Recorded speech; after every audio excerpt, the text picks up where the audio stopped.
আমার পরিচয় একটা হঠাৎ অনুষ্ঠানে হয়েছিল নলিনী সভাগৃহে। পরবর্তীকালে জানতে পারি যে ও আমার মামা দাদুর বাড়ির নিচে থাকে।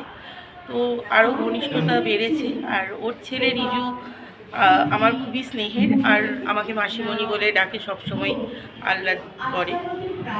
ও যখনই আমাকে বললো যে দিদি আমি একটা সাংস্কৃতিক অনুষ্ঠান করার পরিকল্পনা নিয়েছি এবং আশুতোষের বাড়িতে, আমি এক কথায় বলছি হ্যাঁ আমি রাজি, এবং আমার আরও দুজন সঙ্গে আসবে, আমরা একসঙ্গে একটা কিছু করব উপস্থাপনা। তো আজকে এসছি আমরা সলিল চৌধুরীর কে শ্রদ্ধার্ঘ্য জানাতে। ওনার লেখা একটি কবিতা পাঠ করব আমরা তিনজনে। আমাদের গ্রুপের নাম হচ্ছে সাহিত্য শিল্পের মেলবন্ধন, যার কর্ণধার সঞ্চিতা কান্থাল। আমরা তিনজনে শিল্পী সরকার, সঞ্চিতা কান্থাল আর আমি অদিতি সেনগুপ্ত, আমরা এই উপস্থাপনাটি করি।